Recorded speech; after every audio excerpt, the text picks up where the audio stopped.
because of the restrictions, but he does get everything. Now, I believe we have some former prisoners right here in the studio, or whatever room we want to call this thing. And you may be wondering why we have these little walls put up on stage. Well, there's a reason for that. When you're sent to prison and you're released, lots of times they kind of want to keep control of you after you get out of prison, and they make all these restrictions on things you can and cannot do. And one of the things you cannot do is converse with other people who have been in prison. So the only way we could bring you this panel tonight would be if these people that are here have no knowledge of the other people that are there and are at no risk whatsoever of communicating with them. So I ask for cooperation in this, that you know, people are not communicating between the two of these people. Let's see if they're here. Okay, over there on the left, I see Bernie S., and he is approaching the stage. Bernie S., welcome to Beyond Hope. And of course, we've been following your case for quite some time. And you settle in there while I walk over to this side here and try not to listen to anything I say. On this side over here, we have Phiber Optik, who during the last Hope conference was imprisoned. In fact, we heard from him on the telephone. And are you going to stand up, or are you just going to sit over there? Okay, just come over to the stage here.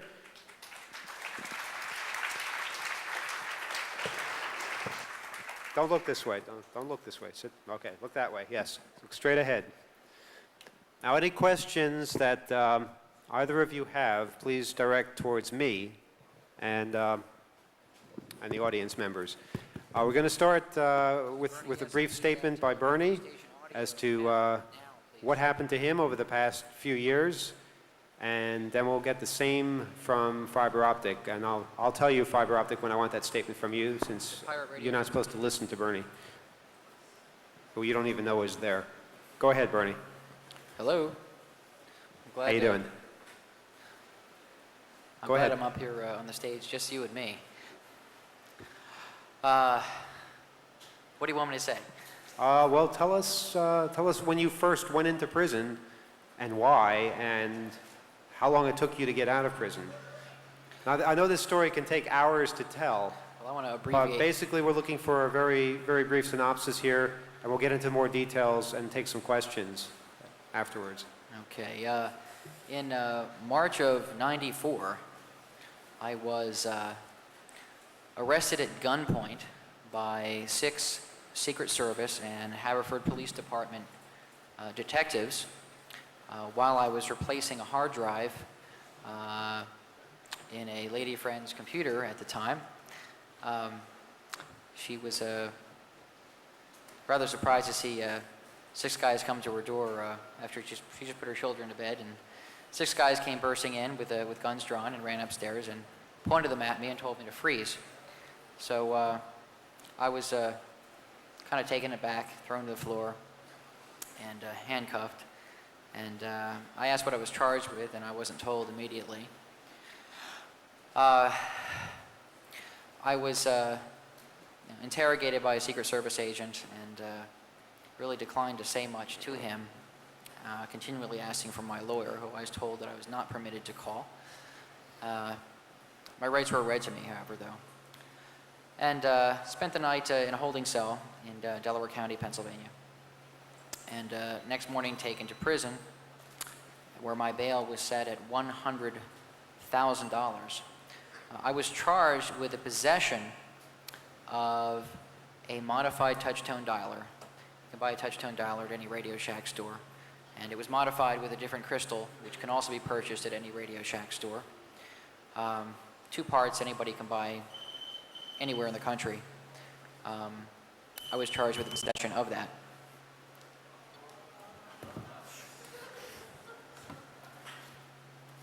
I'm on it. Thank you.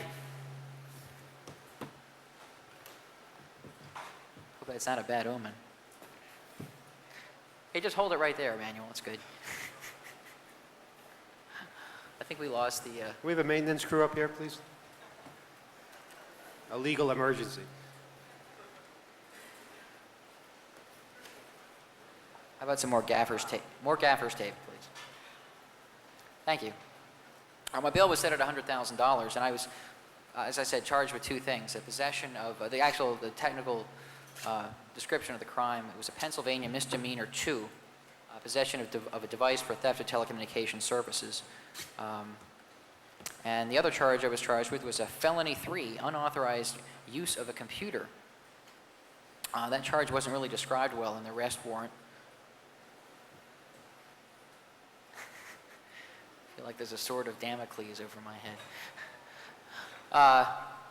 So I was arraigned the next morning, and the local judge saw no evidence at all, even though it wasn't even his job to find any evidence. He saw that there was nothing in the affidavit that said I'd accessed any computer at all. The police department's argument was that because I had something that could a modified tone dialer, and because the telephone system and the telephones are connected to a computer network that's largely controlled by computers, that using such a device would constitute unauthorized access of a computer, even though there was no allegation in the affidavit or the arrest warrant that I'd used at Redbox. So anyway, the judge just said, well, I can't even arraign him on this felony charge because there's nothing even presented in the warrant for it. So I was left with a misdemeanor 2 charge, but the bail was still set at $100,000, which I didn't happen to have on hand at the time. So I was taken to Delaware County Prison, a rather filthy place, and my preliminary hearing was delayed twice, and I was there for over a month before I finally had my preliminary hearing, at which point the state dropped its charge, and the Secret Service who showed up at the hearing, announced they were going to file federal charges against me. And at that time, I was charged by the Secret Service officially with possession of, well, actually, the crime was Title 18, Section 1029, A6B, which I'd never heard of, and my attorney had never heard of. And the reason we'd never heard of it is because the law was so new it had not been published in the law books yet. Turns out I was the first person in the country charged with it. And after some research, we found out that it said that it's now a federal felony to possess hardware or software for the modification of telecommunications instruments for the unauthorized access of telecommunications services. And all the criminal complaint from the feds said that that equipment consisted of an IBM laptop computer, various cables, and a computer disk, which contained an application that allowed someone to program cellular telephones, program them with new phone numbers and electronic serial numbers. There's no allegation in the criminal complaint that I'd used this to program any cellular phones at all for any purpose. But I did meet the definition of the statute. So I was transported by the Secret Service, arrested at the prison after I was taken back there from the preliminary hearing, and taken by the Secret Service back to Philadelphia, where the federal building is. And this was a week after the Oklahoma City bombing. And as we pulled into the building, all these lights started going off and sirens going off. Apparently there was a bomb threat against the building as I came in with them. I was handcuffed in the back seat. So we had to leave the building and wait outside a couple blocks away for 2 hours while the building was evacuated. Apparently there were a lot of copycat bomb threats at the time, right after the Oklahoma City thing. So we waited for about 2 hours, and finally was taken back in the building and processed by the Secret Service and the U.S. Marshals. I was Agent Thomas Varney with the United States Secret Service unsuccessfully fingerprinted me 16 times. I was actually cooperating with him, but he couldn't seem to get it right. And after the 17th attempt, he said, well, that's going to have to be good enough, and he just threw all the other ones in the trash. He was pretty disgusted. My legal papers and notes, defense notes, were confiscated by him, and I was told that my attorney could pick them up from him later. And I was taken before a federal judge. This judge had just gotten back into his chambers after having to evacuate the building for 2 hours while the place was searched for a bomb, which was a false bomb threat, apparently, fortunately. And Secret Service's first argument was that I was a danger the only reason they can hold you without bail is if you were a threat to the community or if you're at risk of flight. Well, the Secret Service argued that because some of the books in my house, I had about 2,000 books, because some of them, I think the count was 3, but they didn't say how many, 3 of the 2,000 books I'd had were about how explosives were made. And when the judge heard that, he lowered his glasses and looked at me and said, "No bail." It was a tenuous time for government officials, and I think they were already paranoid about explosives. I'm not a bomb builder. I read all kinds of strange texts, but that was the bad time to be caught with the wrong kinds of books. I didn't know it was illegal or dangerous to have books, but apparently it is now. So I was locked in a holding cell at the U.S. Marshals there at the building, waiting to be transported to the federal facility in Ferreton, New Jersey. And while I was in the holding cell, there were some other prisoners there who told me that during the time that the building had been evacuated because of the bomb threat, that they'd been left in the cell. And that U.S. Marshals had evacuated it with everyone else, and the prisoners were just left in there. So if there had been a bomb, they would have been amongst the rubble, I guess. So a couple hours later, we were transported in an armored van a couple hours away to Ferreton, New Jersey, and it was a pretty amazing sight seeing this facility. It had very high, looked like 14-foot high razor wire ensconced fences, 2 of them about 10 feet apart, with all kinds of electronic sensors on them, surrounding a big facility. It kind of looked like a college campus, except all the buildings were like heavily armored. And I was brought in there. It was pretty imposing looking. And that began my 7-month period in federal prison. How are we doing on time, Emmanuel? Emmanuel? Yeah, I'm sorry. How are we doing on time? Are you falling asleep there on the other side of the wall? No, I'm fine. It's just that you've been through a lot, and we need to just get a really sketchy outline of what it is that you went through, because, there are more things that we have to talk about that you don't have to know about. How about just talking about some of the experiences I had in prison? Well, if you could just give us a timeline. Okay. When you were first arrested and when you were finally released, and what it was that you were arrested for and released for, and then we can move on to some more detail in just a little bit. Okay. It's very sketchy. I spent a few months there, and I was held in the facility that's reserved for pretrial inmates, and everyone there has to wear orange jumpsuits.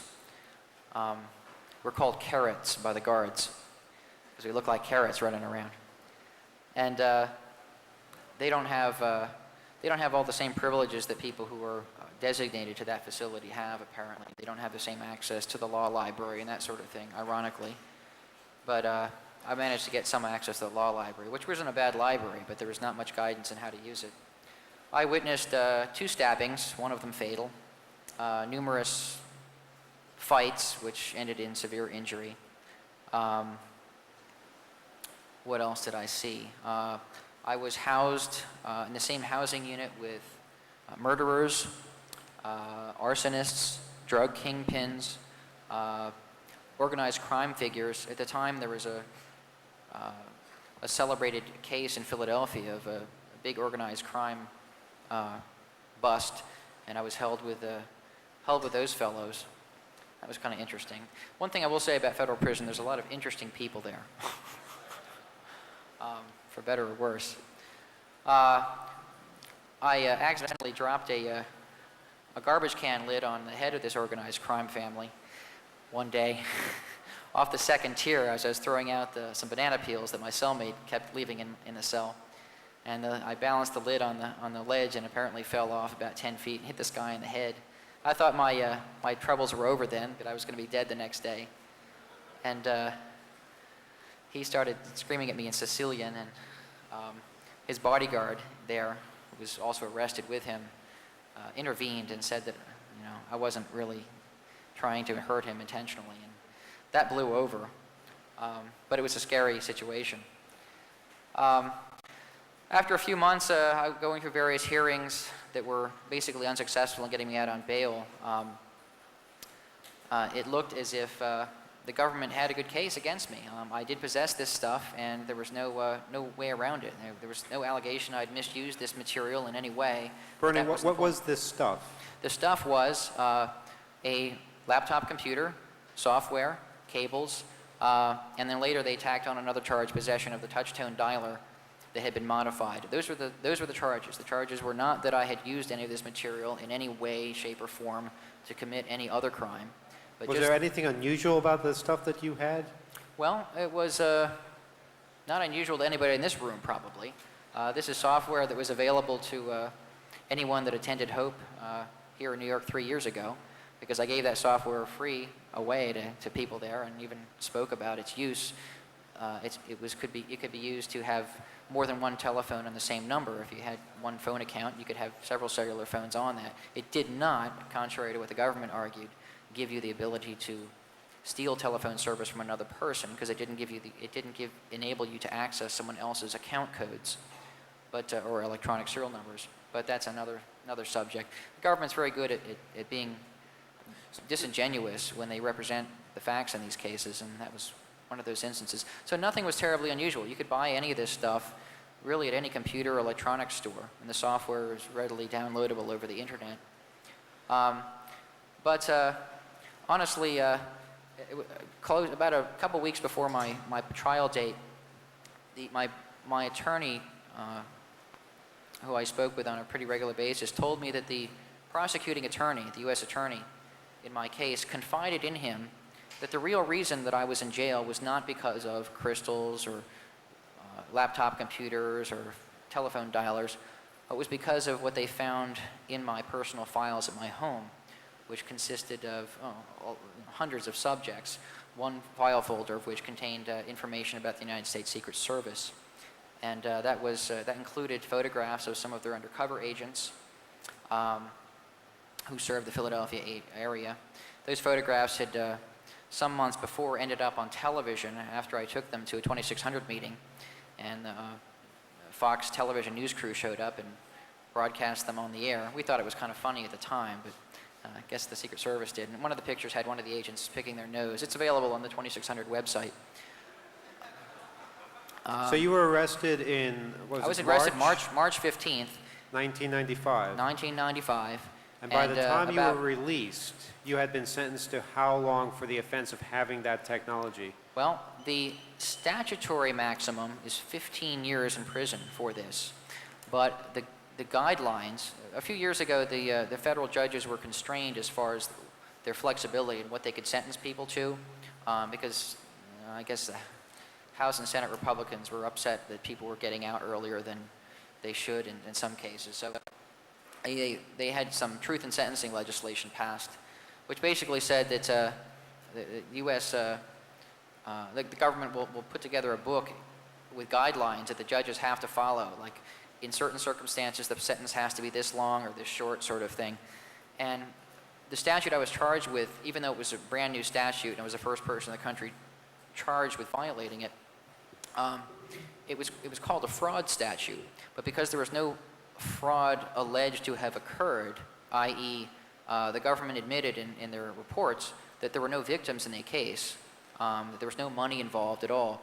Because it was a fraud case and there was no money involved, the maximum time they could have given me was 6 months. It was a 0 to 6 month range that was in the sentencing guidelines. So 6 months had come and gone, and I was like, here I am, past what the government recommends that I should, the government sentencing guidelines say I should be in for. So I had an evidence suppression hearing because I felt some of the evidence was seized illegally, but that was struck down. And the next day, my lawyer said, listen, the wind is just not blowing the right way. You're better off pleading guilty to violating this statute. But we'll make a special plea called a Zudik plea, which will allow you to withdraw that guilty plea, which is very difficult or impossible to do in federal cases. They usually want you to, a guilty plea is etched in stone. But because this is a new statute, and I was arguing that the wording of the statute, which is very vague, was so vague that it was unconstitutionally vague, and it didn't specify what conduct was really being prohibited. It didn't specify what modified or altered meant, or what a telecommunications device was, or even who had the power to say what is authorized and what's not authorized insofar as access to telecommunication services. So I pled guilty with the understanding that I could withdraw my plea and file a challenge in the Third Circuit.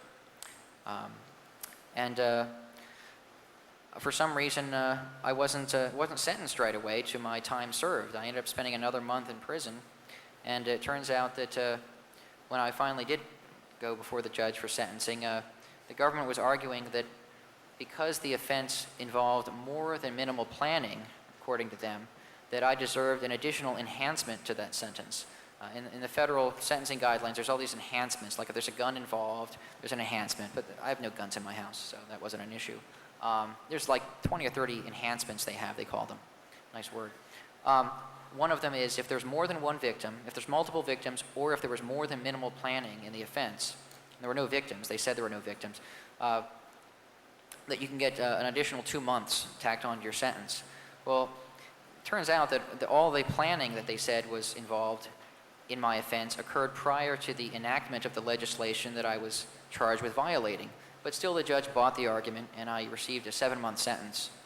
So I served the extra time and was released. But And your troubles were over? well, I thought they were. Unfortunately, about 2 years before that, I was convicted of a misdemeanor in a small town a couple hours from Philadelphia. The misdemeanor was a tampering with evidence charge. It involved, I was with a couple of friends, and we were questioned by police about tone dialers that were in our possession. And we were released, but after we were released, the police discovered that the instruction sheets on how to make these modify these tone dialers disappeared, and they wanted to know what happened to them. The batteries disappeared too. That thing dragged out for a few months back in '92 and '93, and I eventually pled no contest to it. It was not I who removed the instruction sheets of the batteries, but I was not about to rat out my 2 friends or 2 acquaintances who were with me at the time. So, Bernie, I hate to rush you through this, but we do have other things to get Okay. to. But basically what happened was the Secret Service found out about this. Yeah. It happened, this minor thing that happened a few years ago. They used that to say that you had violated your probation by being arrested in 1995. The federal conviction constituted violation of probation for that previous misdemeanor charge. And the state guideline was that in that situation, because it was such a minor misdemeanor charge, that you should just get probation again or up to 3 months in prison. But the Secret Service showed up at this small town courtroom and said a lot of things that made me sound like, in the words of the judge, 1 step above a terrorist. And that's what the judge said. Does that mean you're more dangerous than a terrorist? I was trying to figure that out, whether that meant I was like more dangerous than a terrorist or slightly less dangerous than a terrorist. But in any case, it made quite an impact on the judge because those were his words, that he said that the Secret Service painted me as being someone 1 step above a terrorist. Even though there was nothing dangerous found in my house. The only thing that could have been conceivably dangerous was what the Secret Service described as C4 plastic explosives, which they admitted turned out to be dental putty because the previous owner of the house turned out to be a dentist, and there was all these old things in the basement. But they said that while the Secret Service claimed that while it tested not as C4, the fact that it might have been concerned them greatly, and a lot of other misrepresentations like that. So I received a 6 to 24 month additional sentence for this tampering with evidence charge, which the district attorney up there said, as far as he's concerned, it was a victimless crime, the disappearance of these instruction sheets. The same kind of instruction sheets that are, printed in 2600 magazine and on the internet. And after that, I was transferred to various other maximum security facilities. The strange thing in my case is that I was sent around into 5 different maximum security prisons. At that point, when I was reincarcerated for that misdemeanor 2 charge, which on the severity scale is equivalent to scattering rubbish in Pennsylvania as far as the crime scoring, my bail was set at $250,000 cash bail.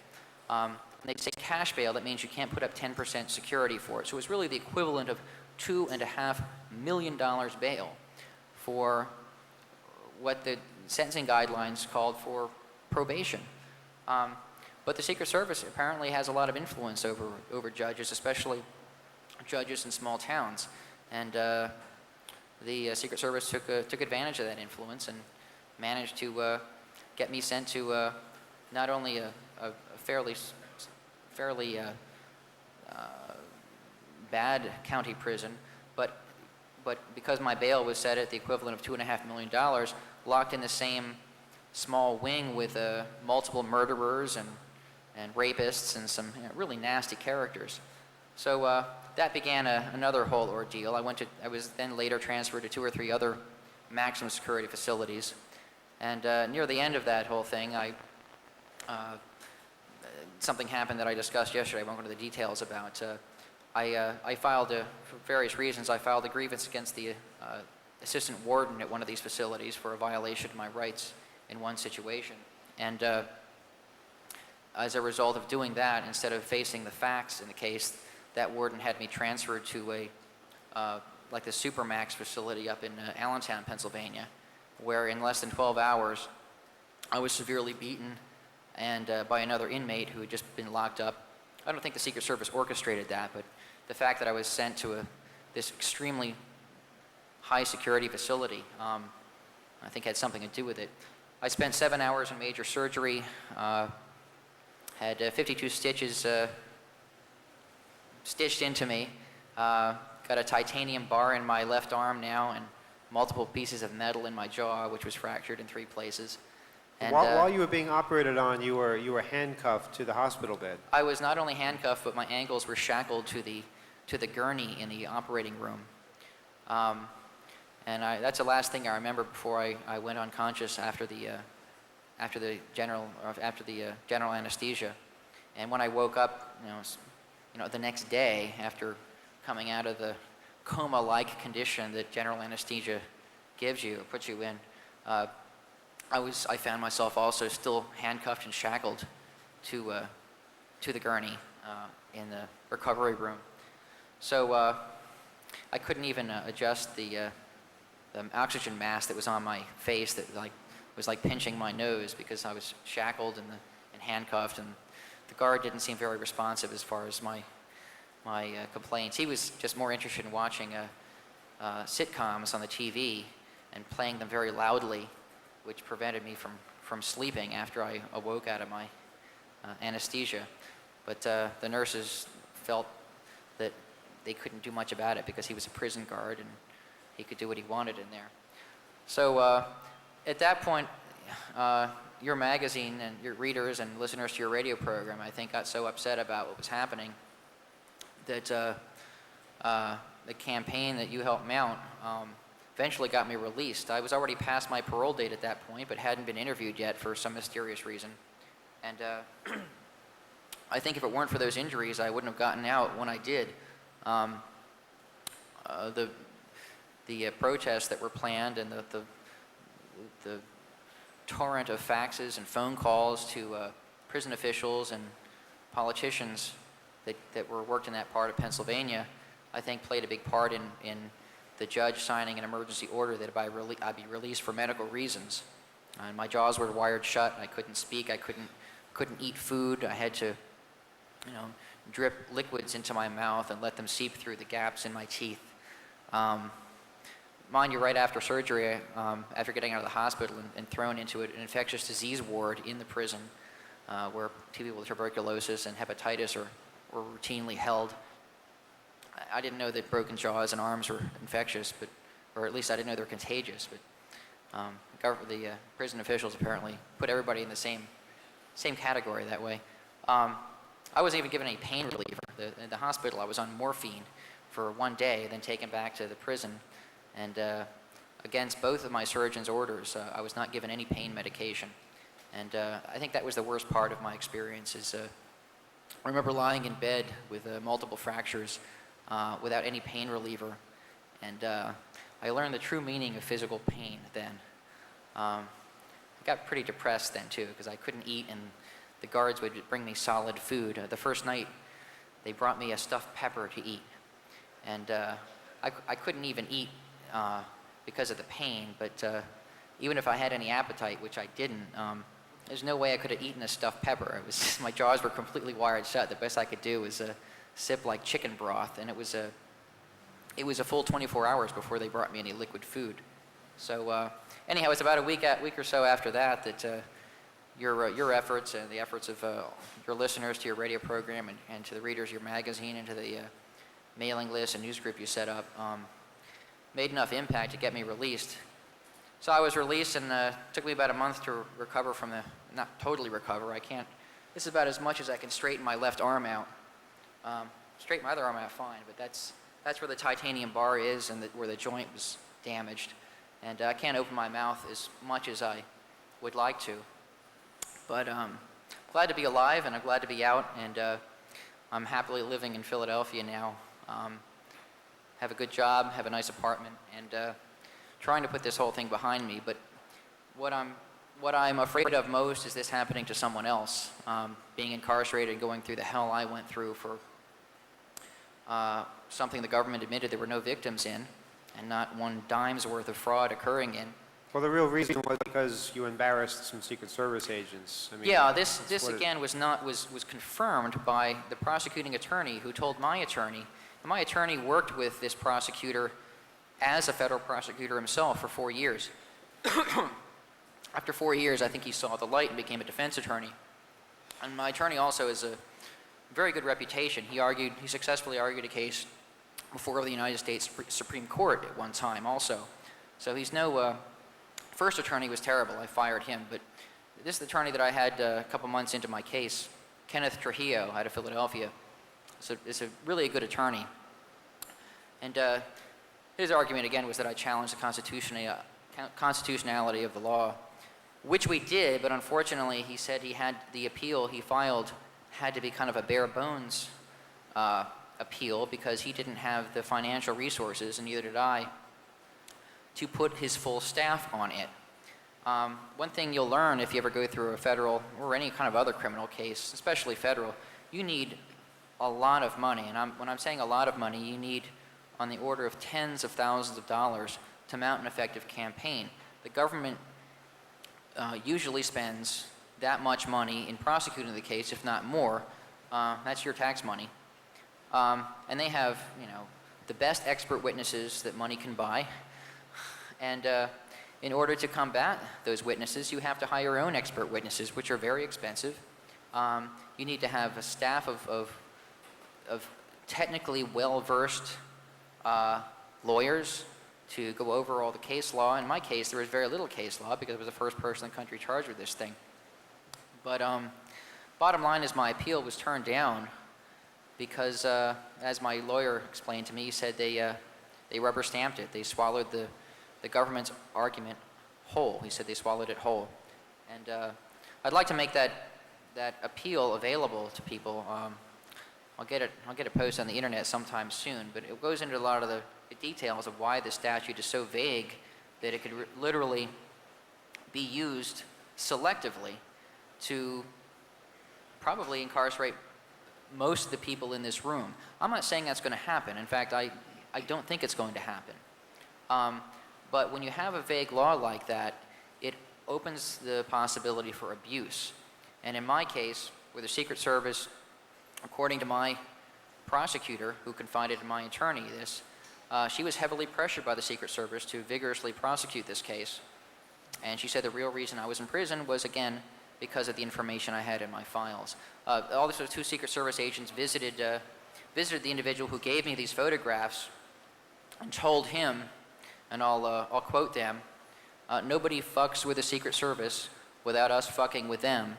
And with 2,000 agents, we're the biggest gang in town."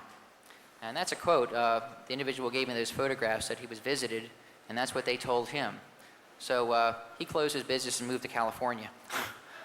And they didn't charge him, fortunately. All he did was give me some photographs, but that's a whole other story. Well, so, Bernie, I think all of us here feel that we're very fortunate to have you here with us after all that. I really doubt I would have been able to maintain my sanity. I went through a period of depression while I was incarcerated, especially after my injuries. And if I didn't know that a lot of people didn't care and were sending me mail, telling me to hang in there, that they were following my case, I probably would have gone into an abyss that I might not have ever climbed out of. So I was looking at some of the printouts you'd given me of the news group postings, and I actually shed a couple of tears looking over that stuff a couple of days ago. I kind of shelved all that stuff because it was just so painful dealing with the whole situation. I didn't want to think about it much. I tried to kind of forget about the whole experience, but in preparing for this conference, I dug all the stuff out and started reading it, and I was just so touched that people felt so strongly about what was happening to me as being wrong, and I'm never going to forget that. That's one thing I can tell people. If you know anyone who's going through something like this, they're going to need all the support, moral and emotional support you can muster, because it's a rough experience to go through. The best description I could manage to come up with for your radio program once was it's like a combination of Alice in Wonderland and Franz Kafka, because nothing in the world of the criminal justice system really is logical. Logic, compassion, and common sense simply aren't even part of the equation. And if that doesn't seem to make sense to you, then just ask someone who's gone through it, and they'll tell you the same thing. So thank you, everybody, all of you people who followed my case, who wrote me, who didn't write me, but were just there for me morally, just in private. All the good vibes you sent me, I think, got through those thick steel walls, and it made the difference for me. Thank you very much.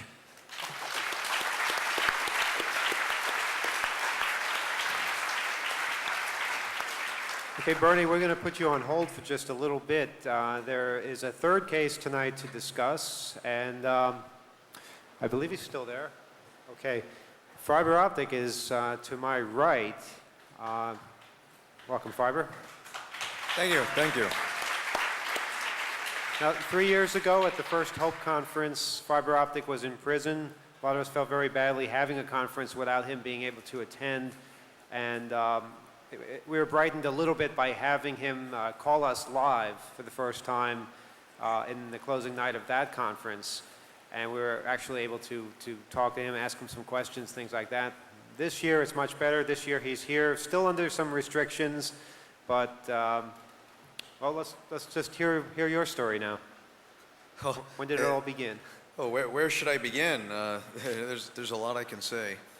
Begin where you went wrong in the eyes of the government. Begin where I went wrong. Okay. I was about 9. No, I went wrong when in January of 1990 was probably the turning point of events. On January 24th, I remember that evening I was coming home from an internship that I had in high school, and was hanging out with a friend of mine, actually a bunch of friends of mine, from my old neighborhood where my parents live in Queens. And one of my friends said, something really strange is going on around your house. There's all these vans and cars pulled up in the front and around the back. So I thought that was kind of odd. Eventually I went home. It was about dinner time and I was kind of hungry. And I walked in the door and I didn't see anybody. And I walked into the kitchen and my mom was on the telephone. And before I could ask her what was going on, there was a knock on the door. And so I walked back to the front door and I opened the door, and there was some Secret Service agent person's body filling the doorway and explaining that they had already seized all my things and that they wanted to question me, and they had been waiting outside. They came in and they proceeded to sit down with a couple of people from 9X and an individual from Belcourt in New Jersey. And my parents were really upset that they were trying to question me. I was 17 at the time. I was a minor, and I obviously didn't have any attorney present. from what I could tell of what they were saying before my parents asked them to leave, was they were aware of the fact that I had broken into various systems within 9X, switching systems, things of that nature, that they were really upset about. And as far as the Belcor guy, I think he was just there as an on-site expert looking over things, and so they knew what they were taking or something like that. Although I had actually had access to Belcor machines in the mid '80s, I was never actually charged for it. But I mean, they had all that evidence, and they chose to charge me with whatever I guess they thought was going to stick. The interesting thing was they accused me of having crashed the AT&T long distance network, which at that time had never happened before. Fortunately, since then, it's happened about 3 more times. Or I guess unfortunately, depending who your long distance company is. But at that time, it had never happened before. So they were really upset about it and all worked up. It was I think around January 15th of 1990, or around Martin Luther King Day, that it actually happened. And AT&T soon afterwards made it known that it was their own screw up, but the Secret Service didn't really acknowledge that fact. So they were accusing me of having caused millions of dollars worth of damage, and they kept, every time we asked them, they would make up a different dollar amount. So it became pretty apparent that they didn't really know why they were there or what they were talking about. Obviously the people that knew the most about what was going on were the people from 9X and Belcor. But they didn't really ask me nearly as many questions as they probably would have wanted to, which was lucky for me, because it's an unfortunate knee-jerk response that when you're doing all this stuff and you finally meet the people that are behind it, your first reaction is that you want to tell them everything, because you want them to know where everything's screwed up. So the obvious problem with that is that you'd automatically incriminate yourself in all kinds of horrible ways. So fortunately, they didn't get the chance to ask me all kinds of questions, and so I didn't end up incriminating myself in any way. They left us with a really vague copy of all the things that they had taken, which, you know, was basically anything conceivable that might possibly be electronic, including things that they perceived to be storage medium, including videotapes and things like that, cassette tapes. I got a hold of a couple of the other guys that I was actually involved in these activities with, to find out what had happened, and apparently the same things had happened to them simultaneously. In fact, the agents conducting these searches and seizures were calling each other from between the houses. It was actually a synchronized raid, because they were concerned that we would notify the other that this was happening. But it was that was a pretty harrowing experience, but it was also a pretty confusing experience, because we were rather young at the time when it happened. We didn't really know what to make of it, and there was a lot of media exposure at a time when hackers weren't really getting very much media attention, not nearly as much as they do today. So all of us as a whole, in general, were really starved for attention to just get the word out about, you know, what it is we do and who we are. So in some ways, I think we saw getting busted as an opportunity to tell our story. And unfortunately, in a lot of ways, that worked against us, because the media was greatly biased in the direction of the government. Excuse me.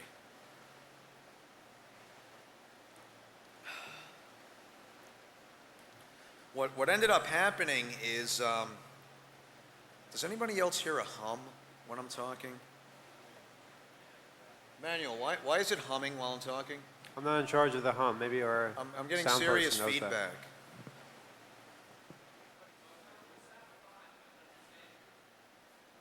Okay, we might be the only ones hearing the hum, so. Okay.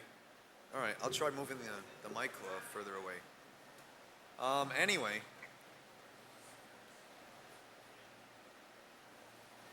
After they left, we basically didn't hear from them for another year. And what had happened in the process, since I was a minor, they dropped it. They dropped the charges to state charge, and the state charge was I don't even remember what it was anymore. It was something really minor. It was a misdemeanor, and I was charged as a youthful offender. And I was basically ordered to do, I think it was something like 30 hours of community service. It was something really, really minor. And it was over and done with fairly quickly. Now, that year, the year of 1991, and really the whole time after what initially happened, we were so involved in what it was that we were doing, and we were so convinced that since we had just been busted, that we knew everything that they could possibly do to us. So it was almost as if we were led into a false sense of relief. It's like you know, for 10 years you're living on the edge as a little kid, and you figure, you know, at any given moment, you know, there could be a knock on the door, or you know, some federal agents might bust in, and then all of a sudden it actually happens. It's almost psychologically, it's almost like you convince yourself, well, okay, now the worst is over. I can go back to what I was doing before this happened. So essentially, we changed, to a certain degree, we changed our method of operation and redirected our focus on slightly different endeavors. And for the following year, in 1991, we were extremely successful in what it was we were doing.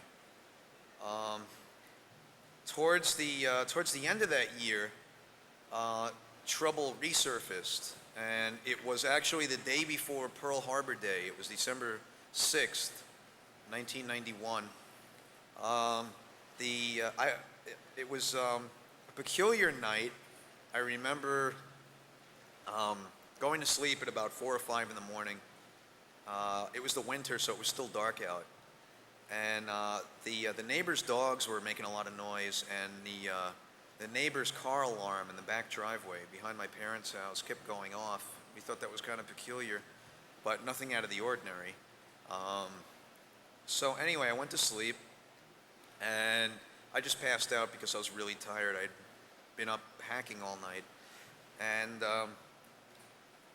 in the morning, at about, I think at about 10 or 11 o'clock in the morning, the strangest thing happened.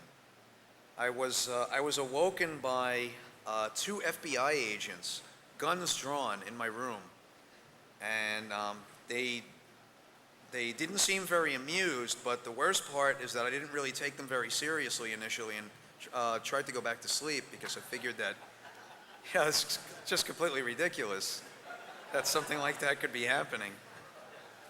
But they weren't really amused, and they pulled the covers off me. They pulled the sheets off, and I normally sleep in my underwears, and they asked me if I had a pair of pants I could throw on, and I motioned across the room, still half awake, and they tossed me a pair of jeans, which I put on, and they marched me down the stairs. And on my way down the stairs, I noticed that The house was filled with scurrying agents like cockroaches. There were FBI and Secret Service agents scurrying in and out of every room on every floor. It was unbelievable. It was like E.T. was dying in my parents' house or something. They were everywhere. It was like they had it sealed off. Apparently what had happened, and I never heard them coming, is they entered through the back door. They went through my parents' backyard, and they had a battering ram, and they literally just busted in the back door and snuck upstairs, I'm sure very quietly, even though they claimed that they knocked, no one answered, and then they proceeded to break in, which is always the case. But they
one of the people from the media, at this point I had already met with a lot of media people and knew many of them that were there, and one of them handed me a copy of the indictment, and while the indictment was still happening, or rather while this press conference was still happening, me and a couple of friends went over to one of the federal buildings where they assign legal counsel, which in the federal system is slightly different from a public defender. It's similar, but it's a higher classification of attorney, which is provided through what's known as the Criminal Justice Act. Because at that time I was 18. I certainly wasn't working and didn't have the money to hire an attorney. We went over to the building and went to apply for a court-appointed attorney, and the person behind the desk couldn't find any record of the fact that I was in any kind of legal trouble whatsoever, and was questioning why, in fact, I was registering myself for legal aid.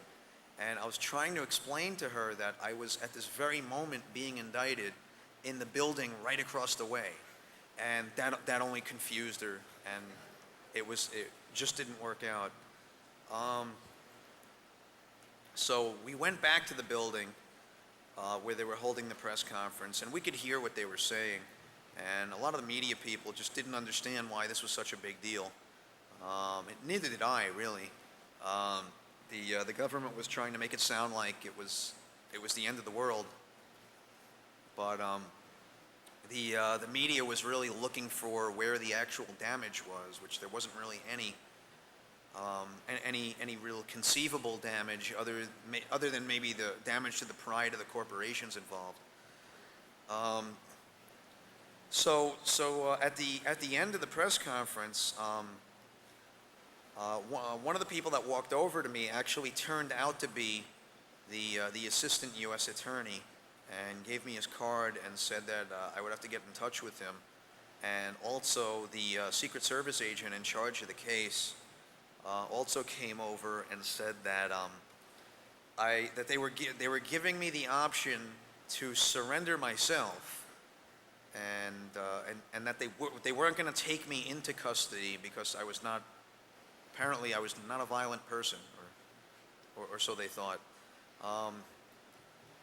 So I got in touch with whoever else wasn't there and wasn't aware that all this was happening, and I told them basically that we had to surrender ourselves, or else they were going to come after us by a given date, which I think was within a week. And we basically had to go down out of our own free will and get processed by the Secret Service at the Secret Service headquarters, which is at 6 World Trade Center, and we had to get processed by the FBI, which you don't actually go to the FBI headquarters, which I could tell you where it is, but they probably wouldn't like that very much because people don't normally go there, or rather people aren't supposed to know where it is. But the FBI actually has you processed by the U.S. Marshal.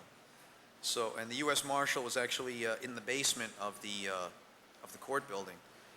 And so when I say processed, I mean you're basically fingerprinted and photographed and all that nonsense. The funny thing is, when I went to be processed in the U.S. Marshal's office, this was around the time that they had just caught the guys who had bombed the World Trade Center, and they were waiting in there too. So I'm basically standing there, and there's there's these half dozen Arab guys that are just babbling to each other in Arabic, and they're just looking at me like I should die for some reason. I guess because I wasn't Islamic or something. So that made me feel really uncomfortable. But there was something really surreal about that. So eventually they took them in, and they took them into a cell, and they seemed to be completely indifferent to what was going on.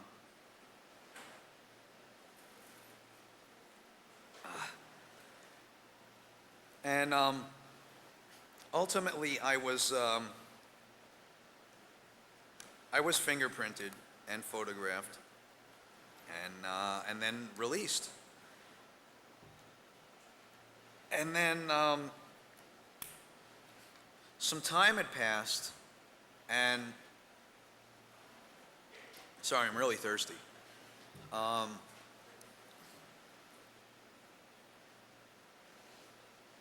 Some time passed after that, and I'm trying to remember exactly how much time. But one second. Whose throat is dry in here? Is it me? It's really dry in here. Do you need some water? I got some water over here. Okay. I'm just guzzling some down because I'm choking. Phiber, if you could zip through your whole prison career by the next 3 minutes, that would be really nice, because we should take some Okay. questions. All right, let's don't leave fast out forward anything. a little bit. Which basically what I was getting to is that some time had passed, and we were notified by mail, all of us, that we were, well, okay, I got to the indictment part. We were indicted, we were processed.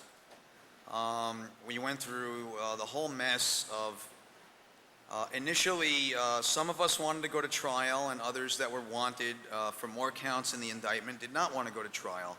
So we were immediately divided amongst ourselves, because obviously those of us with only 1 or 2 charges didn't want to necessarily be held under the same responsibility for what had happened as the people that were charged with the bulk of the indictment. So that really divided us, and it got really ugly after a while. I was the only remaining person who had not pled guilty and was preparing to go to trial, and just ultimately just threw in the towel because I had weighed the risk, had gotten all the discovery material provided to me of all the evidence that was collected. And I just said that I was facing a conspiracy charge, which carried 2 to 5 years in prison and $250,000 in fines. And in addition to that, I was facing a second charge, unauthorized access to federal interest computers, which was also a felony and carried the same penalty, 2 to 5 years and $250,000 in fines. So even if I was able to convince the jury that one of those things wasn't true, and they convicted me of the other, then I would still go to prison for 5 years, and I would be a really poor man when I got out. So that really didn't seem worth it. So ultimately, I ended up pleading guilty. I was notified by mail, along with everyone else, when we were supposed to report to prison. And basically, of course, this is assuming that we were already sentenced, which we were. And I was quickly sentenced to a year and a day, 600 hours of community service, and 3 years of supervised release. And I was supposed to report to prison in, I believe it was 1994, in January of 1994. And the irony of the whole thing is we went out and stayed at Bernie's that weekend. And we Weekend never at would have Bernie's. imagined, we never would have imagined at that time that one day I would be free and Bernie would be in prison. Never really crossed our minds. But basically me and Emmanuel and a couple other of our friends drove out and had a weekend at Bernie's, exactly.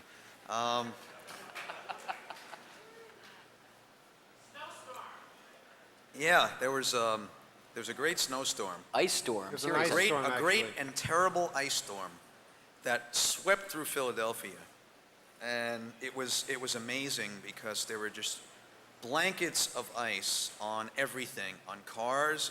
They didn't even look like cars anymore. They just looked like lumps of snow and ice. and all the bushes and shrubs were frozen solid, and the streets were just sheets of ice. We So- had to crawl through the streets of Philadelphia to find a place to eat. We couldn't stand upright. It was that slippery. The governor declared a state of emergency and said that no one could legally drive on the streets. So we had a problem. Yeah. Phiber had to get to prison, and the governor said you couldn't, and the Fed said you had to. Yeah, the real problem was I was supposed to report to prison at a particular date, and all the roads were closed. And basically, Bernie had contacted the prison and, told them, hey, the roads are closed. How was I supposed to report to prison? And they said, oh, don't worry, just come tomorrow. And then the next day, come tomorrow. Just come as soon as the roads are open. And we ended up actually getting there late on, I think it was either a Friday or a Saturday night. Saturday night. Yeah, and unfortunately, and something that they didn't reveal to us was that there's nobody to process you as a new inmate on the weekend. So I was actually taken into the medium security prison that is attached to the prison work camp that I was supposed to go to. I was taken to a place known as the Hole, which I'm sure you've seen in movies on television. The only difference is that when you're put in the hole in real life, you're not naked. There aren't rats running around. Well, sometimes there's rats running around. I shouldn't say that. In the place that I was at, there were not. But you're not naked, and you're not laying on the floor in your own urine in the dark. So that part is a little different. But it is equally as depressing. And I was in this isolation for about a day and a half, which I found rather maddening, because the only thing you really have to do is look at the halogen spotlights outside your really tiny window, or you could read the scratchings on the wall that were made by some other unfortunate person who was there before you. And you kind of feel like you're in the Twilight Zone episode where Roddy McDowell is in the room that looks like a perfect replica of like a 1960s living room, except they open up the front wall and it's people looking in through a piece of glass, and he's actually in a zoo on a foreign planet. You kind of feel like that because they feed you through a little hole in the door that they actually unlock, and they shove a tray of food through.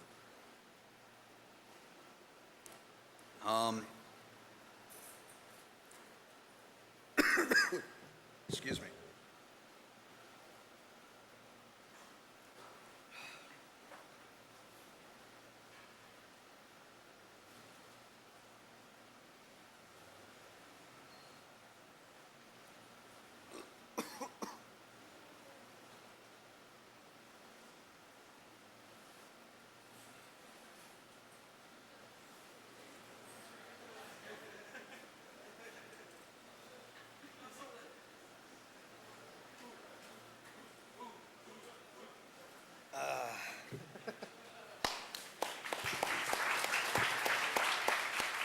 Thank you. It's good water. There's still some left outside, you know. Okay, well, it's not, I got a few more gulps left. It's just very dry up here talking for so long. Anyway, where was I? Oh, being fed through a hole, yeah. So ultimately, I got the same carrot suit that Bernie had described. And I was marched around between buildings in the snow with these really thin rubber-soled shoes, and I was extremely cold. And I often joke around with friends of mine, because when you're actually stripped down naked when you first get there, and one of the things that they ask you to, well, they tell you to do two really funny things with your privates. And one of the things that they tell you, and this is the exact lingo that they use, they tell you to lift your sack, and then they tell you to turn around and spread your cheeks, and which is something that makes you feel extremely uncomfortable, especially because the two guys telling you to do it are hillbillies from the mountains of Pennsylvania.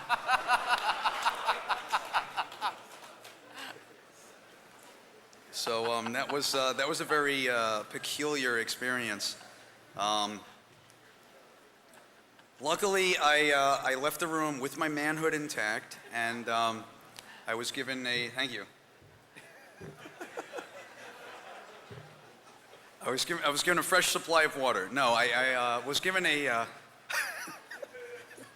I was given one of these very same carrot suits, orange jumpsuit, and I was sent to a building to be photographed, and. The really funny part was that it was a Polaroid camera, which are the easiest cameras in the world to use because you load the film, you snap the picture, you pull out the film, you peel off the paper, and you have yourself a picture. Well, for whatever reason, these two particularly swift gentlemen had horrible trouble doing this, and they succeeded in repeatedly putting the film in backwards, not having the camera plugged in when they snapped the film, pulled out the film, and ripped the paper off to reveal a glob of acid on the paper that didn't really look very much like me. So I was in the picture-taking session for quite some time.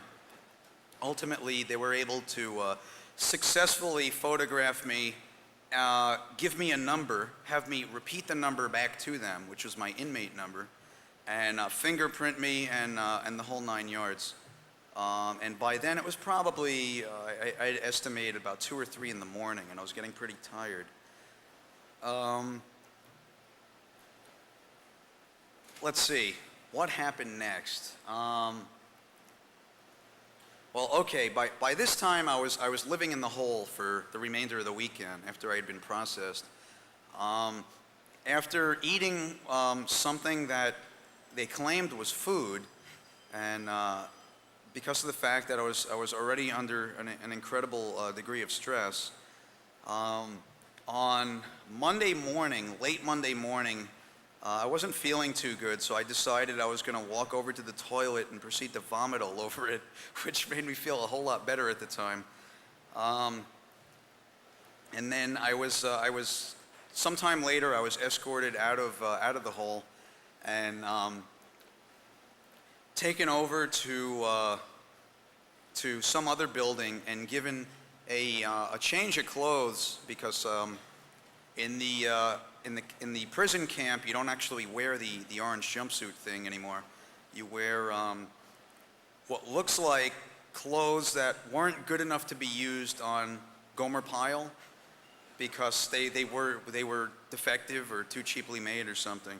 But they're basically khaki shirts and khaki pants and some steel-toed boots, which was the standard issue prison wear. So I still have to laugh when I see people in the street that are wearing Levi's cotton Dockers or something like that because I think they look like they just came out of prison. And it just looks ridiculous to me. And anybody wearing tan or khaki. But anyway, that's what you normally wore when you were doing work or when you had visits from the outside. Otherwise, you could wear sweatpants, which you had to purchase, or T-shirts and so on. I guess this is where, if things aren't strange enough already, this is the point where things get really strange because prison life, if you want to actually refer to it as life, is extremely peculiar. There's this whole other language that people use in reference to various things that you're either familiar or totally unfamiliar with. Some of the language is actually a hybrid that's really made up of the predominant places that the majority of inmates are from.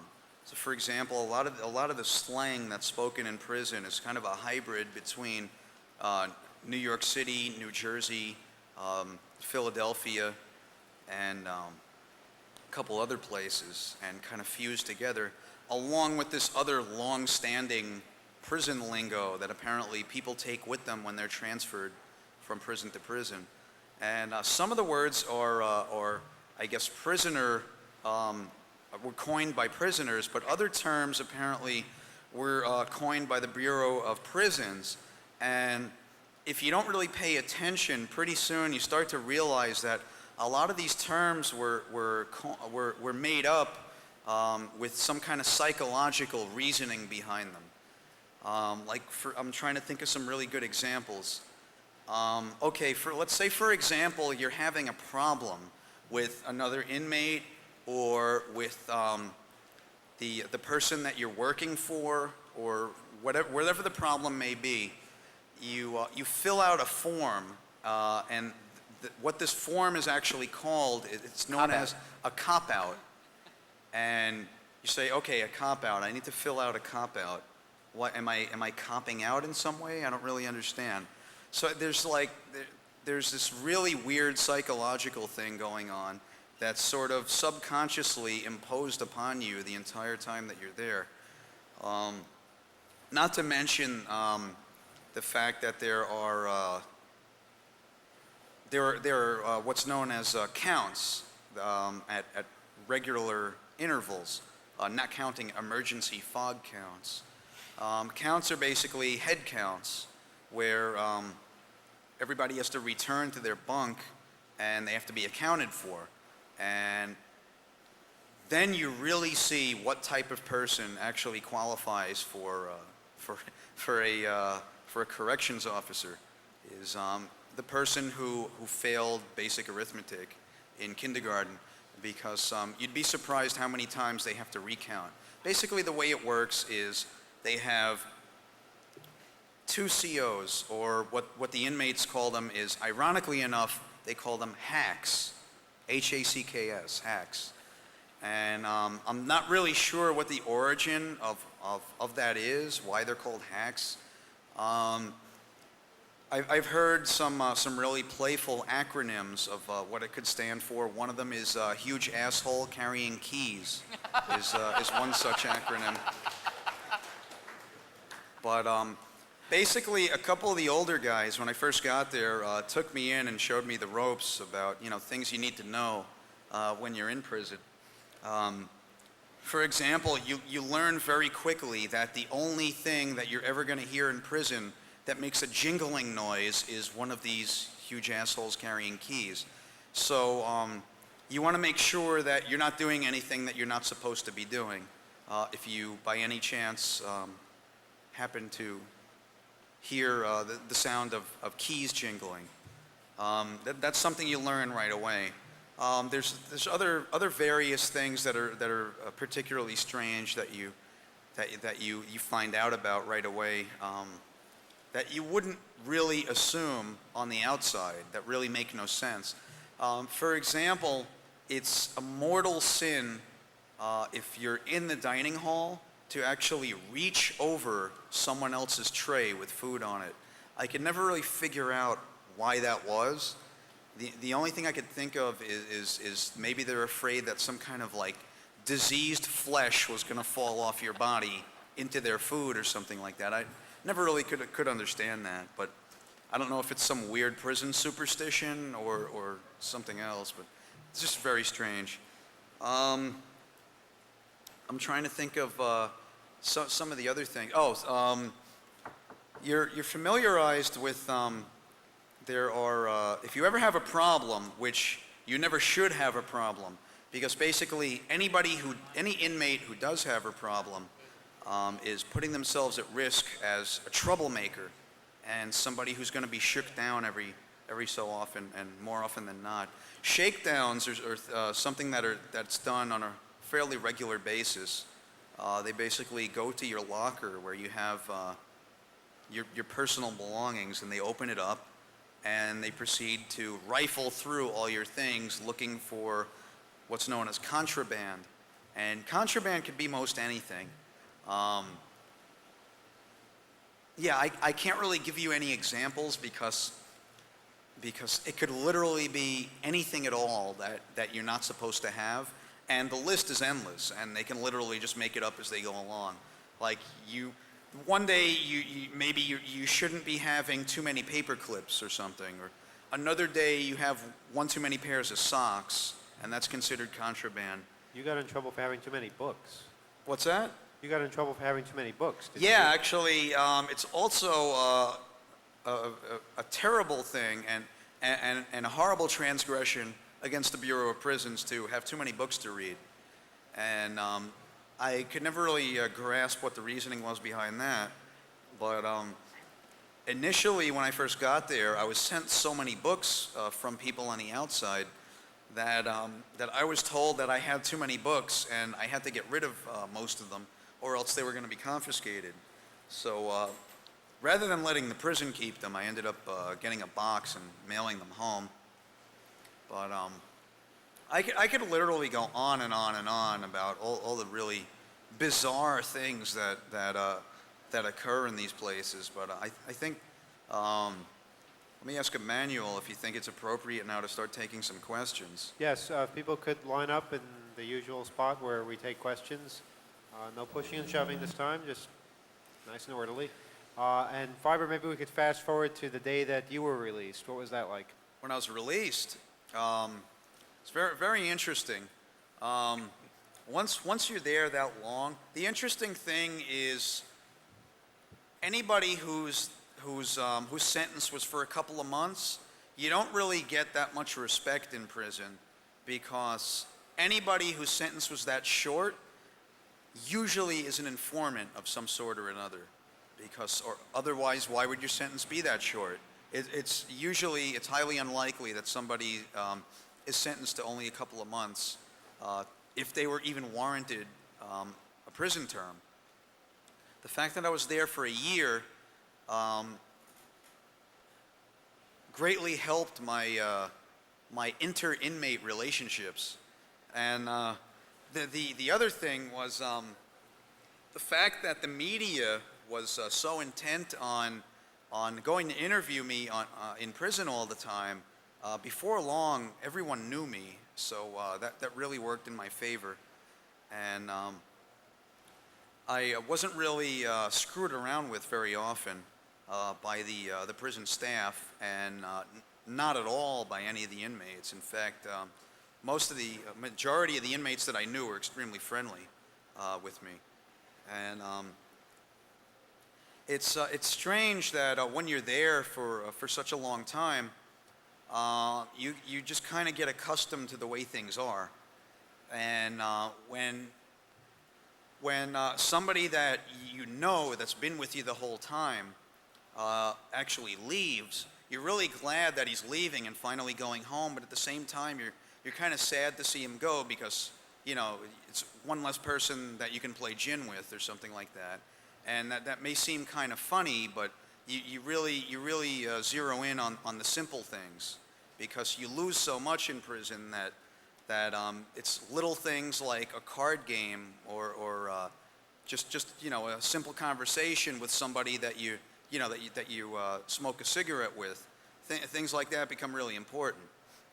And by the time it was time for me to actually leave and go home, it rather snuck up on me and took me by surprise, because again, you don't really feel like it's time to go home, because after you're there for just about a year, you get kind of used to being there, and you still don't like being there, but you know that you can either come to terms with your current situation, or else you can make believe that you're insane, or maybe you are going insane, and then you can go to the prison doctor and get medicated with all kinds of crazy antidepressants, which a lot of people there actually did, which I had absolutely no intention of doing, because let's just say the prison medical plan is not one that you'd want to actually apply for.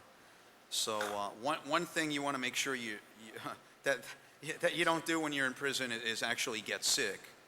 Um, but anyway, by the time it was my time to go, and I should add that I actually refused to apply for a halfway house, which a lot of people actually respected me for as well. I had made up my mind that if I was going to apply for halfway house, I was going to them needing something, and the entire time I was there, I made sure that I never went to anyone who was one of the prison staff needing anything from them. And when I actually walked out of prison, I wanted to be where I walked out the door and went home. I didn't want to be going from one prison to, to a halfway house, which is kind of like you're on the outside, but you're still highly restricted. So I actually opted, out of my own free will, to forgo the halfway house, which they kind of dangle in front of you like a carrot, because they try to blackmail inmates into, doing certain things or putting them in really sticky situations, getting all their hopes built up that they can leave early if they get a halfway house early. But I just convinced myself early on that I wasn't going to fall into that trap, and I actually ended up staying in prison until towards the end of November, just before Thanksgiving, actually. So luckily, I got out just before the holidays, so I was able to have both Thanksgiving and Christmas at home, which was great. But again, it was a really peculiar experience going back home again. I remember my girlfriend at the time picked me up from prison, and we went to town, and I had something to eat, and I remember that I remember what I ordered in the restaurant. It felt really strange to be in the restaurant, because she had brought me a change of clothes. We went to a hotel, and I had a shower, and it felt really weird to have money again, because in prison, obviously, you don't have money. And to actually sit in a restaurant and decide what it was I wanted to eat, and never mind that, but being out in a wide open space and just being able to, walk anywhere I damn well pleased, which was really confusing at first, and was confusing for a number of weeks afterwards. I remember I ordered a grilled chicken sandwich with French fries and a Coke, and and before that, I think I had some kind of soup, and for whatever reason, I remember it was the best damn food I'd ever eaten. The funny thing about that is that prison food all tastes the same. The number one thing that you eat in prison is beans, and everybody eats beans, and everybody's constantly farting all the time because of that fact. And to make matters worse, the guys that weight lift and spend a lot of time bodybuilding, they steal eggs from the kitchen, and so they're constantly eating hard-boiled eggs and eating meals that are constantly involving beans in some way, shape, or form. So they're even more deadly than everybody else. So I remember that was the first food that I ate. And then I remember for dinner, my parents had asked me, what it was that I had wanted for dinner when I got back, and I told them on the way back I wanted to get pizza from the favorite neighborhood pizzeria on the way back, as sort of a late lunch, which we did. And then for dinner, I remember my parents made lasagna, which was amazing to eat real lasagna again when I got out of prison. In prison, they actually have lasagna. If there is anyone in the audience who knows what prison lasagna is made out of, then you'll understand why I'm laughing. If there's anyone who doesn't, I'll turn your stomach by telling you. Basically, it's government issue lasagna noodles, whatever the hell those are, and They're basically filled with cottage cheese and chopped turkey meat, and of Government course, surplus. topped with your favorite government-grade tomato sauce. So you can imagine that it was a hot time in the cafeteria when they served lasagna. So it was great to get home and eat mom and dad's lasagna again. That was probably the most one of the most exciting things that had happened the day I was released. The other strange thing is that everything and everyone looked smaller, and I wasn't really sure why that was. I think that I had grown so accustomed to living in sort of a military environment where you live in like an open barracks, in open cells, where there's a couple of dozen cells in this wide open barracks with double bunk beds on both sides of the barracks with a long narrow walkway going down the middle, and you're just basically used to this open space and really no privacy whatsoever. So I think whenever I felt like I was in a room or in a confined space, it actually felt smaller than it was, which was kind of confusing for a while. But so anyway, that was how things were to the point that I got released, and I admit that I'm a recovering ex-con, and I think I'm doing a fairly good job of it. I'm certainly in a lot better shape mentally now than I probably was when I was first released, or even when I first went to prison, for that matter. But let's take some questions. Yes, All right. let me just point out, for those of you giving questions, you have to address your questions to either Phiber or Bernie S., but not both, because No they problem. can't have any risk of communicating with each We other. can ask a question twice then, right? If you have to, yes, ask it twice. Independently referring to some anonymous person. Okay. All right, my first question will be a little like that. Bernie, I noticed that you said that you weren't read your rights initially for a number of days, I think. And also, what was it? Yeah, you also had asked to speak to your lawyer and were denied that right initially, and were just ignored. And I also heard that similar stuff happened to another hacker who mentioned that he was asking that when his house was raided, there was a search warrant that wasn't even signed, or search warrants arrived late. Are people having had some legal experience with all this stuff, are people in this kind of a position who are treated this way? That's government breaking the law, as far as I understand it. Are you able to sue for punitive damages in that circumstance?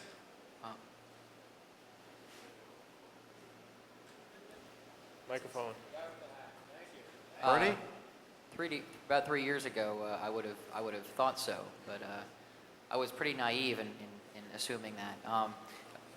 Apparently, these kinds of blatant violations of civil rights are routine in law enforcement investigations, particularly so when they're local local law enforcement agents as opposed to federal. The feds seem reasonably professional, although very good liars, very professional liars in a lot of respect. My original arrest was by a consortium of local and federal law enforcement officers. I did say, no, it's not true that my rights were not read to me when I was arrested. When I was arrested, they were not read to me. It was several hours later that they were read to me. I did say that my rights were read to me then, when I was speaking earlier. But I was not permitted to have my attorney. They were all very excited there at the police station when the Secret Service was questioning me, and when one of the detectives from the local law enforcement agency was questioning me. Because I wasn't going to tell them where I lived. I wasn't arrested at my home. I was at a friend's house, and they coincidentally saw my vehicle. It was a bad coincidence, just a few blocks from the police station. I didn't know there was an arrest warrant out for me. So the address they had in their records wasn't the address where I was living, because I had just moved a couple of weeks before that. And they demanded to know where I lived, and I said, well, I'd like to talk to my attorney. They said, well, you don't have that option. You have to tell us your address first before we'll let you talk to your attorney. Well, the reason I wanted to talk to my attorney is I wanted my attorney to be there, present at my home, while the search was taking place, because I knew that there was going to be some funny stuff going on, and he should be there. Well, bottom line is they all night spent scurrying around. They finally figured out where I did actually live. A strange thing, the day before I was arrested, my pager went off with my home phone number, which is very strange because I didn't live with anyone. And I never did figure out what was with that, but they confiscated my pager and went through the numbers and did a reverse lookup on it, and found that one of the numbers on my pager was, and they checked out all the addresses of all the numbers on my pager, and ended up at this one place. My roommate at the place where I was living at that time let them in because he was scared to death. The Secret Service shows up at your door, and they proceeded, without a search warrant of my home, to search the entire house, not just areas where my roommate gave them permission to search. There's federal case law on this. In an apartment situation, a roommate is not authorized to give permission to law enforcement officers to search another person's bedroom, sort of thing. Well, they just ransacked the whole place. The next morning, they came back with an official search warrant listing all the items that they'd already listed the night before on the things that were there. This was basically rubber stamped by a local judge in Villanova, Pennsylvania, where I was living. And later, police denied ever having been there twice. My roommate, after all this show was over, told me that they were there the night before. They threatened him. They threatened him with jail because he had a non-licensed copy of X-Wing Fighter on his home computer. And they said that if he didn't cooperate, they were going to arrest him for having pirated software on his computer. So they do these tricks, and I think these are pretty routine, but, you know, the courts are extremely biased in towards the law enforcement community. And just your word against theirs. And so, no, it's not realistic to try to sue them for these things. Okay, I guess the picture is, in your case, they were just really very determined to screw you. Well, I don't think it's to screw. It's just they want to. They just want to do a bang-up job, I guess. And in this case, the Secret Service was heavily pushing the prosecution because of apparently a personal issue. When I was arrested by the Secret Service after the state charge was dropped, they told me they'd taken one of the two agents picking me up at the county prison who took me to the federal building was one of the two agents pictured in the photographs picking their noses, which ended up on television. He told me he took a lot of heat for that, and he made me aware in no uncertain terms that this was getting even. He didn't say that, but it was clear to me that that was his tone of voice. So how did you initially, what you were charged for ultimately, how did that come to their attention? They couldn't just see these pictures on TV and decide, no, definitely not. We're going to go arrest this guy. How did it come to their attention that you had a modified tone dialer and software? That's a very good question. There was a lot of twists and turns in all this. They were not aware that I had anything to do with these photographs being on television until my home was searched and they found those photographs. The reason the Secret Service was involved in the first place in the case is because the local police confiscated from me a box of crystals and unmodified tone dialers that was in my possession. A couple of guys had called me and said, well, I want to buy some of these crystals. They'd read in some book that I was selling these crystals mail order for $5. Is that how you came to the attention of local law enforcement? Not because I was selling them just have been selling them for years, but a couple of guys called me and said, well, meet me at the 7-Eleven. I want to buy a few of these crystals from you. So I was going over, across the street from the 7-Eleven was a post office. I had to go over to get my mail anyway. So I went over there, and I was selling some crystals there, and some neighbor called in apparently and think it was a drug deal going down, or a police officer saw it, and the affidavit said that it was a suspected drug deal going down. So 13 police officers showed up at the scene, and they detained us all for 2 hours while they just searched our vehicles, against my consent, I might add. There was no probable cause to search it. They denied that later as well. and the box was seized without my consent, and they did not know it was in the box at the time, which was in violation of law. But later on, even though the police report said that the box was confiscated, they testified under oath that it was given to them with consent. But the judge still went along with them. It's amazing that this stuff happens and they get away with it, but they do routinely. Okay, let's try to get to some other questions because we're rapidly running out of time. No problem. All right. Is that Captain Crunch? Yeah. How you doing?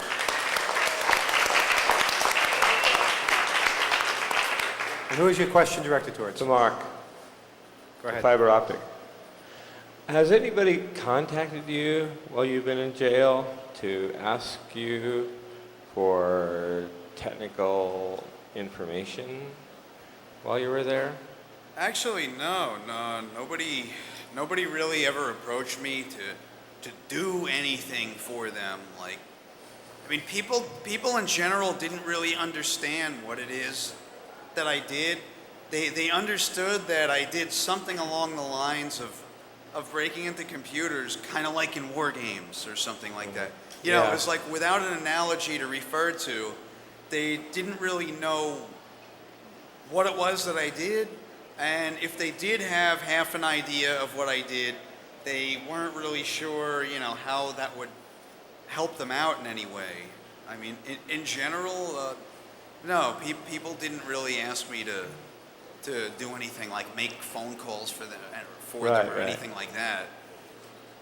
Yeah, because when I was in prison, I was approached by a number of individuals who were very knowledgeable in phone technology.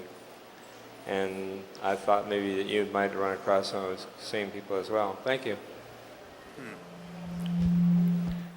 Okay, this will be our last question. Go ahead. Phiber, I'd Yeah. like to find out some information on the conditions of your release and what kind of restrictions you're still under.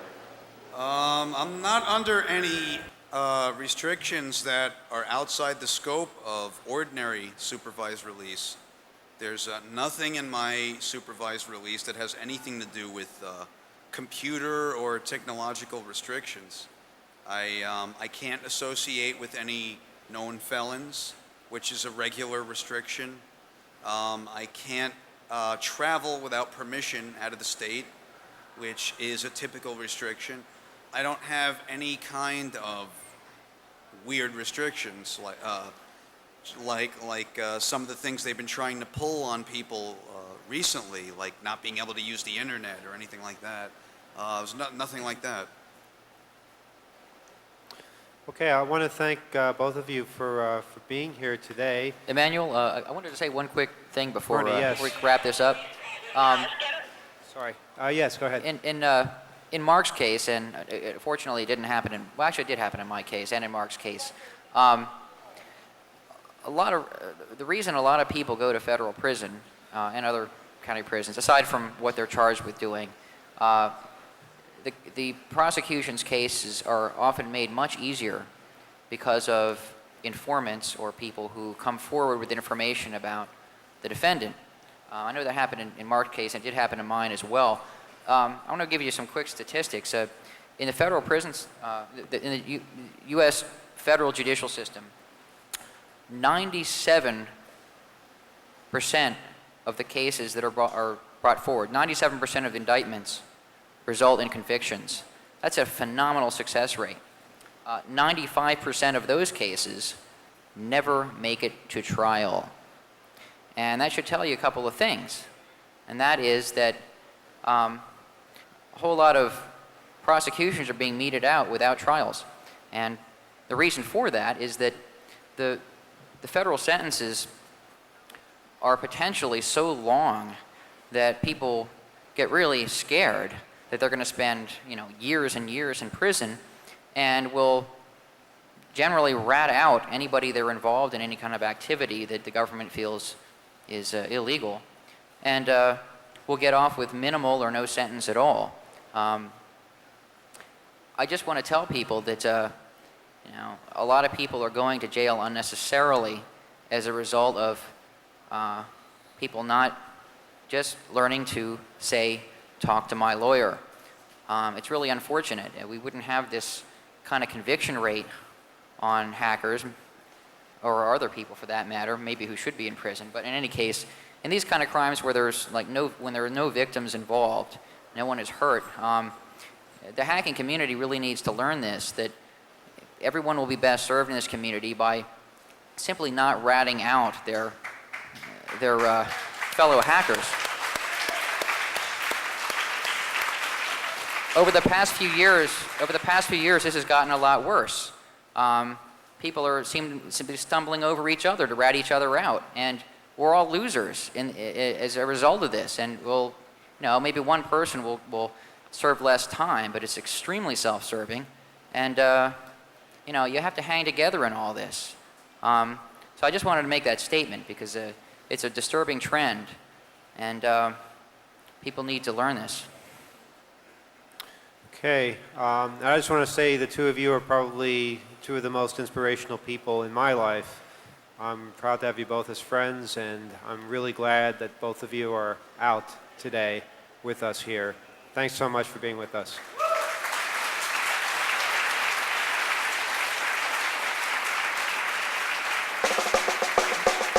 And coming up next, we'll be having the Root panel, followed by the grand finale to Beyond Hope. So don't wander away.